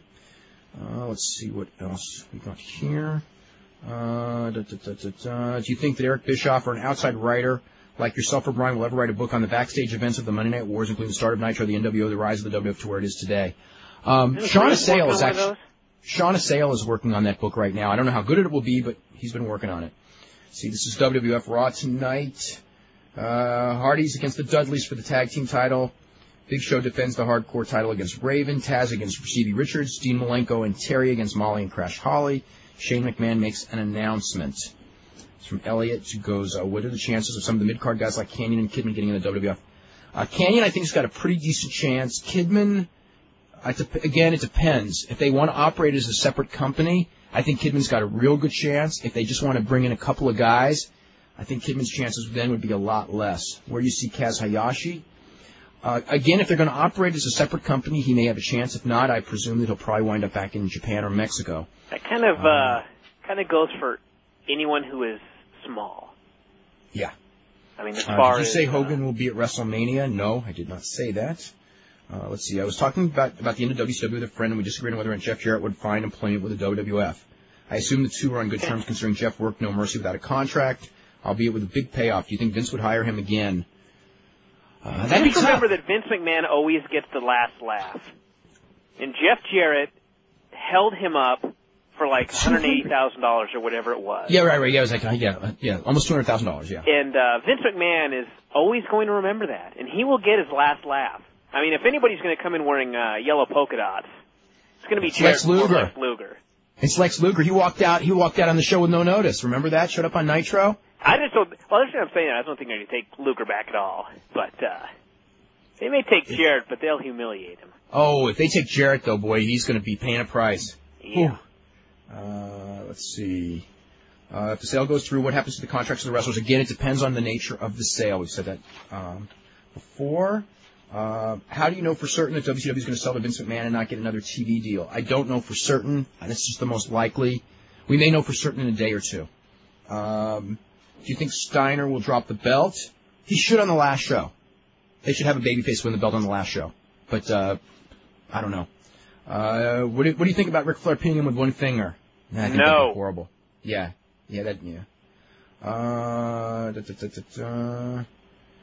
Let's see. With WCW going out of business, does that make WOW part of the big two? No, because they're out of business too. WOW's dead too. For all intents and purposes, yeah. I mean, they're dead. Let's see. Jamie is right. Wrestling's too lowbrow for TBS. We need to make more room for John Rocker. Hey, you can do this all the time, but it doesn't change anything. It doesn't matter. Yeah. That's just a decision. Let's see. Did you read Figure 4 this week? I didn't get it yet. He goes, I almost died laughing. I usually almost die laughing when I read it, too. Bert Prentice and Joe Pedicino swore up and down that Jerry Jones... You didn't get the newsletter yet this week? I didn't get it yet, no. What is going on? I wrote this big rant about the Postal Service and how I was doing this new deal that hopefully would get them delivered faster. And just got some letters from people in New York going, I'm getting them sometimes on Friday. I got mine today. Well, so much for that theory. But. I just shot your theory down. Sorry. But, no, I was really mad on Saturday when I didn't get it. That's weird. Yeah. Let's see. Kid Cash will be working for Thunder tonight against Jason Jett. He will be called Cash. The match, if it lives up to the independent bouts the two have had, should be a great one. Yeah, it probably Cash should. or K-Cash?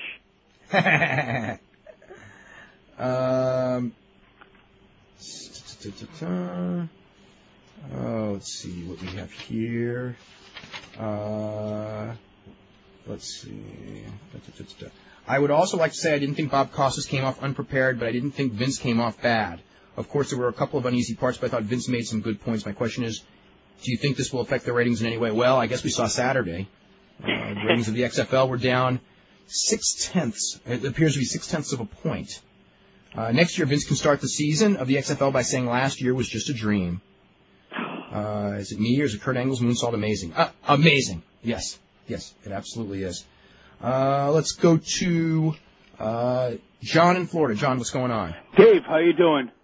I'm doing fine. Hey, listen, is it true that Eric is going to call live on Nitro tonight? Yes. And do you think he's going to make the announcement that Fox and Fusion got it? I can't imagine, but it's possible. Anything's possible. It's hard for me to believe they could have put that thing together in one day. I mean, yeah, but didn't Rupert Murdoch always wanted a wrestling company? At different times, they have wanted one, yes, but at other times they haven't. There's so many people and so much complication. It's just, it's like Ted Turner always wanted a wrestling company, yes, but they don't got one anymore. Let me ask you this: what makes everybody so certain this is real? How do you know it's not one of Eric's genius plans? What makes this so sure? Okay, I got a question. Why would Jamie Kellner, the head of programming at TBS, TNT, and WB, where wrestling is not even a major part of their programming, in his very first public act, do a work that's in the New York Times and places like that? But think he about will lose his credibility so much if this is a work for wrestling. You think he's going to lose his credibility for pro wrestling? That he doesn't even like? That he hates? Come on. Think about this. It was. I mean, I know last night some of the wrestlers were doing the same thing and just going like, "Oh, Eric, and it's like, yeah, I know Eric. Eric loves to do those kind of works, but he ain't getting Jamie Kellner to do his wrestling angle. Sorry, there is no way. Now he may have put a deal together with Fox today. He may not have, but Jamie Kellner did not cancel that programming as a work.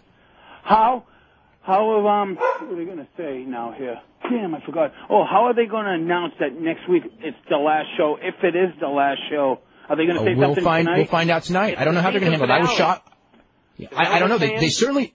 You know what I thought was really sad was watching that pay-per-view last night and them not even acknowledging that anything. Yeah. You know what I mean? I just thought that something should have been said at least in some way. It was kind of eerie to me. Now let me ask you this. What happens if Shivani says, well, next week will be the last show, then all of a sudden Eric calls in? Is it going to make you suspicious? And why are they doing all these angles now? Who's hitting these guys backstage, Medeja, Animal? Why are they doing storylines? It'll all lead to next week. Yeah, hopefully it'll all be explained in the last show. Oh. And what about the rumors that Hogan's going to fight Triple H that Wade Keller said? Not happening at this WrestleMania. All right, thanks, Dave. All right, bye-bye. This is from Shawn, who goes, I get really sick of WCW blame all going on Russo. He took over the show from Kevin Sullivan and the good old boys. And the ratings went up. And the show was driven into the ground during that time. We can still argue the belt on Arquette was hell, but that stuff was still better than Sullivan and Nash had the book. It was all bad, okay? But the difference between Russo and Sullivan, Nash was real bad, okay? With Sullivan was real bad too, but Russo destroyed the fabric of the company, which Nash and Sullivan did not do. It was salvageable after Nash. Very salvageable. I really believe that a good wrestling person would have turned it around after Nash. That was where Russo came in and hurt it real bad. Didn't kill it, hurt it real bad. Sullivan came in, and Sullivan, I will grant you, did a very bad job. It was really boring television when Sullivan was running it. And then Russo came in and stuck the dagger right in the heart of the company at that point. Let's see. Which WF wrestlers will now suffer with Vince being able to bring in any wrestler he wants? Small. The bottom guys. Yeah. Actually, everyone but the top guys in some form, especially when contracts come due. If he only buys a trademark and just decides to do an invasion angle, then you're talking like everybody but about 6 or 7 guys. Yeah. I want to get through these emails as quick as we can. Hopefully this will slow down, but it probably won't for a while because there's so many questions. And thank you for all your questions. This from Tony, who goes, if it weren't for TNN picking up ECW, do you think it would still be around? No, because if TNN had not picked up ECW, it would not have survived before. They were on the verge of bankruptcy, and it was TNN that actually saved them and gave them an extra year. And he goes, to me, TNN did everything in their power to sink them. TNN did nothing to help ECW in the long run, other than give them an extra year. But to say they did everything in their power to sink them, I mean, Brian, I don't know. Why would they do that? I don't know that TNN actually did anything to sink them whatsoever, other than, there was obviously a period where they were not going to promote them too hard because they were going after the WWF, but they didn't overtly try to, so they were doomed when that negotiation started. They were doomed because they were going to be kicked off of, Paulie. See, the thing that you got to understand, okay? Paulie is a very, very smart guy. He's one of the smartest guys that I know in this business. And when he recognized that TNN was pining for the WWF, and he knew it before anyone else, he created this angle because he knew as soon as the WWF got on TNN, he was a goner, okay? And therefore, he needed an explanation on why he was a goner, so he created the storyline, and then people thought that the storyline was real, and it was not real. And Paul went everywhere with it because it was a great excuse when they got kicked off to blame TNN for all their problems in case they didn't get on another network. That's what happened. Now, TNN, could have promoted them harder. Of course they could have, okay? But once they were going to get WWF, it wasn't in the cards. Why were we going to promote something that is a lame duck show? It's an unfortunate part of the television business. But again... And seriously, promotion is only going to take you so far. I mean, look at the XFL. I mean, promotion took them real far. NBC promoted that thing like crazy. And then after that, it meant nothing because people didn't want to watch the show. And then the other thing also is a lot of people blame TNN's lack of promotion for the rating not growing. But you know what? TBS had wrestling now for 29 years until this week, and up until probably the last 6 or 7 years, maybe even less than that, maybe since Bischoff came along, maybe around 96, 95, maybe when Nitro started, they never promoted wrestling. Wrestling was this thing on the schedule that they knew would always draw good ratings, but they never called attention to it because the wrestling fans found it and were going to show up. And it did remarkable ratings with no promotion at all. That's always what wrestling's thing is. So to say, well, they didn't promote it, it's like up until a few years ago, nobody ever did. It's like Vince's excuse right now with the XFL and the media. Yeah. It's something that somewhere down the road when the XFL fails, we're going to be getting these emails going, why didn't the media promote the XFL more? Because it might have been a success. Yeah.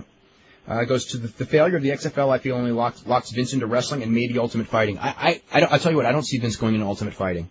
No. There was a period where I know he wanted to, but he hasn't even talked about it with anyone in a long time. And it might have been a good idea at one point. Might still be a good idea. Because something more closely approximating his expertise. People, I think, now see him as having a talent with sideshow acts, but not with real sports. He goes, wouldn't this be a great time for USA to jump in with Eric to give WCW time on the USA Network? Do you think USA will be looking for this chance? I got to read you something. It's right around here about that, actually. Where is it? It's a TV Guide quote.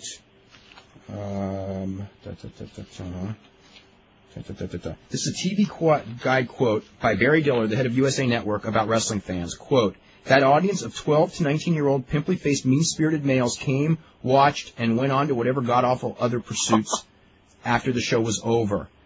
Okay, what does that say about the WCW chances of getting on that network? I'll tell you what has happened. Right, they did go after the show was gone. That's right. You know what has happened?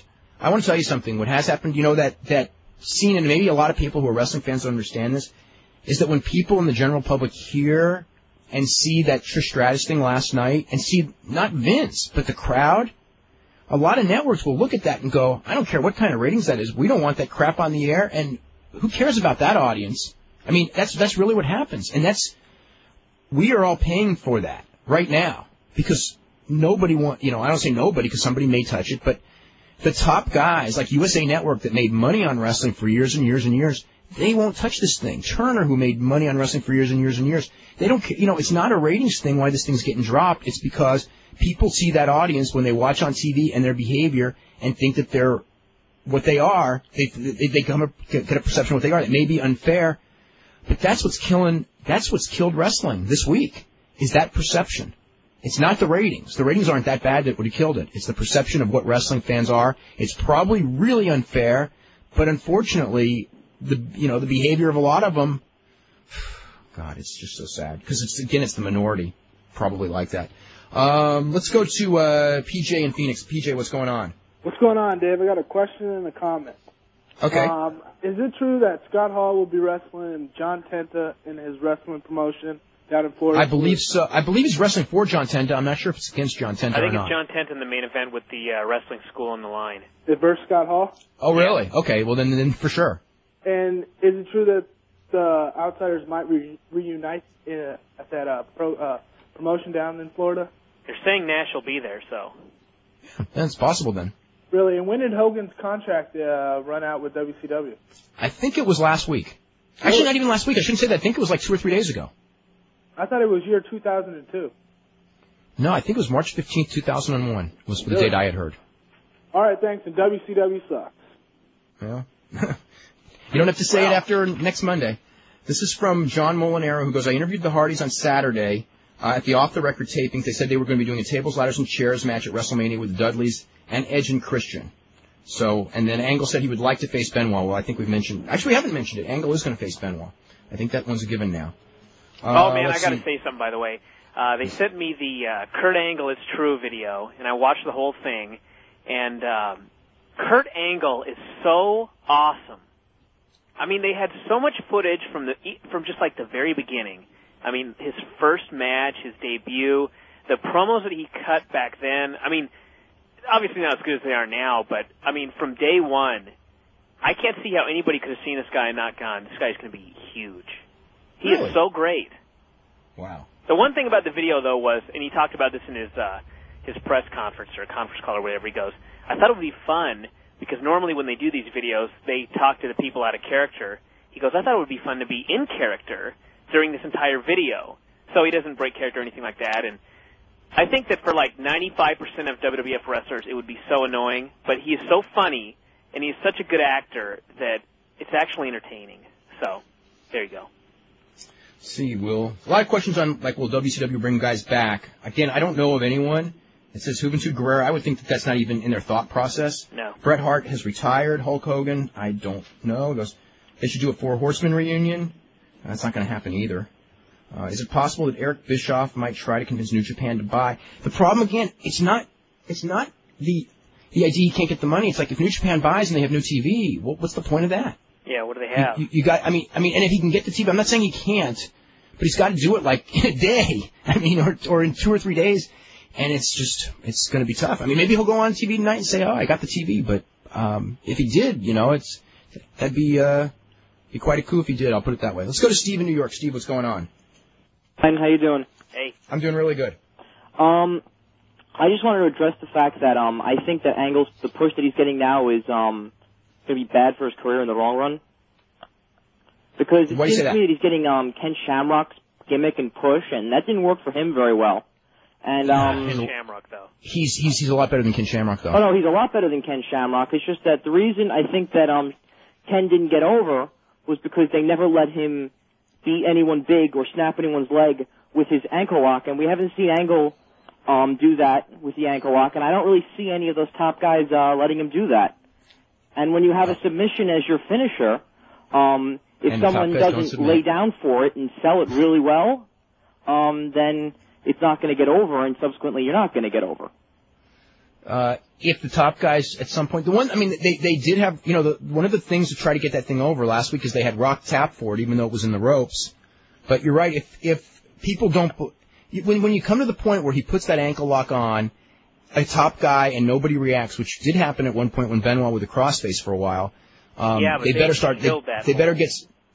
get someone to tap, or you're right, that's what'll happen. I just think that the only way that they're going to get Angle with a submission finisher over is if instead of Austin hurting Rock or sending Rock away, after WrestleMania have Angle break Rock's leg.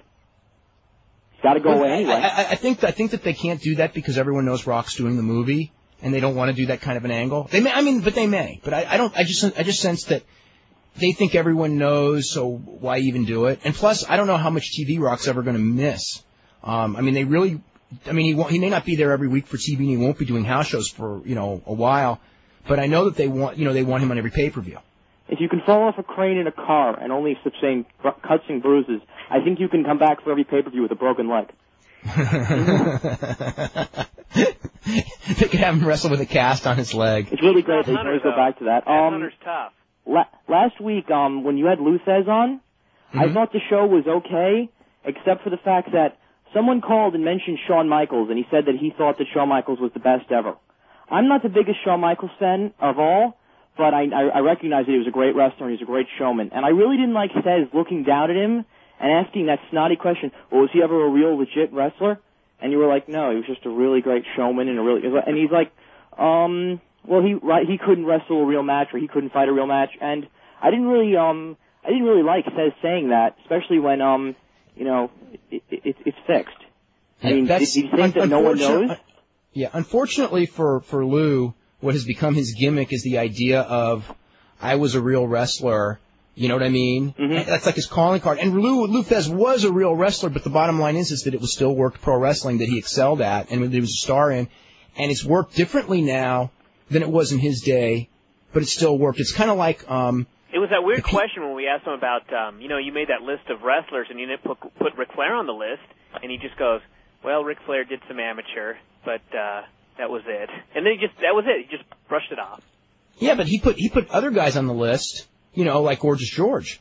And, not that Gorgeous George couldn't wrestle at all, but, Gorgeous George was certainly not Gorgeous George, was a star because he was a showman, not for anything that he could do as a wrestler or even as a worker. I mean, Gorgeous George was not a great worker for his time. Gorgeous George was just like a great personality for a couple of years when television hit. Rick Skaya was on a local radio show here in New York, and the host asked him, hey, we should start a wrestling company. Do you want to be the brains behind it? Now, going back 2 years after Kevin Nash turned WCW from the number one company to the number two company with a few problems but still salvageable, they hire you and Brian, Wade Keller, Scott Keith, Jeff Merrick, Rick Skaya, and the rest of the journalists for wrestling, what would you guys do? Kill each other. I wrote an article in September '99, very detailed on what I would do, and it's just mainly the logical stuff. Basically, rebuild the belt as your prime cornerstone. Separate the junior heavyweights from the heavyweights. Build it around. I don't even remember all the stuff because it was 18 months ago. It seems like years ago. But basically, put some credibility back into the belts as the key building block, and then every top guy that was there then has to pick a guy, okay? That was there then would have to pick a guy, and it's like, this is the guy who I am going to make a star. If you do not agree to do that and you do not make him a star, you're fired. That's it. Because nobody over 40, we are building for the future of this company. Nobody over 40 is the future, not Ric Flair, even though he was the biggest ratings draw at the time, not Kevin Nash, not Sting. And I would go at the very first meeting to those guys. If you do not want to build somebody and recognize that your role in this company now is to build for the future, and you do not want to do that, please go home and don't ruin my life. And if you want to come here and build somebody like Wahoo McDaniel did for Ric Flair, then you are so welcome, and we will love you. And in the end, you're going to keep yourself a star if you have a great program with another guy, but you have to elevate him. If you're keeping yourself over and not elevating him, I don't want you around. And then I would find young guys and they had them. They had the young guys. They still had Benoit. They still had Jericho as two examples. And those would be the kind of guys that I would go with and mix them with the top guys and hope that, like Ric Flair obviously can stay over by losing. And hopefully these other guys would learn how to do that and see what would happen from there. You still had Bret Hart. You still had Goldberg as a phenomenon. There was a lot of tools that were still there. I have no doubt that thing in late '99 could have been turned around to where it would have been a profitable company. I'm not saying beat Vince McMahon, but it would have been a profitable company. And what they did, what Russo did was largely the opposite. And, and then that was the end result. I always believe Kevin Nash was just as big a detriment to the company as Vince Russo was. And listen to me out for a second. Just because when Vince Russo came, it was sagging. When Kevin Nash came, it was soaring. Kevin Nash took something that was going up and made it come down. Vince Russo took something that was going down and made it go down lower. Okay, it was starting to struggle under Nash, but Nash, Nash did more damage, in a sense, as far as killing the momentum of it, absolutely, than Russo did. Russo took a product, but when Russo came in, people were ready for this thing to turn around. You could tell the momentum in the audience, everything. When Russo came in the first time, it was like, okay, we had some bad time, now we're ready to turn around. And then when he didn't, that really hurt. But Nash did do tremendous damage. I think that Russo's first reign did damage, and even then it was still salvageable. Russo's second reign was what gutted it. That's my opinion. I like that was just disastrous. That everyone got injured as soon as he started to push them. What, with Russo? Yeah, he had really bad luck that first reign. Then he went crazy a second one. Yeah. Well, the one who had the bad luck with the injuries, and it wasn't even all real injuries because guys just did it, was Sullivan, because so many of the guys, they made a terrible decision going with Sullivan because the guys wanted him to fail, and they were all working for him to fail, and the guys were faking injuries so he wouldn't book them. And then Sullivan had nothing to work with. The guys weren't faking injuries under Russo. A lot of the guys were for Russo. I mean, Russo did have his bad luck with the injuries, but also, with Russo, some of the injuries were based on the idea that he didn't really understand what wrestlers could and couldn't do, like the Jarrett thing, taking the splash off the cage from Jimmy Snuka. I mean, that injury was something that shouldn't have been done. Goldberg, granted, that was partially his fault, too. But, what was the purpose of that bashing in the limo anyway? Exactly. $1 million talent, you're having him punch out a limo. I mean, even if he used a pipe, he could have cut himself up, and granted, I know Undertaker just did it. But why do it? That's stupid. Yep. All right, that's all I got. You two be good and stay well. Okay. That is pretty much it, and I want to thank everyone for calling in and writing in. I'm sorry we didn't get to everyone. Huge response today.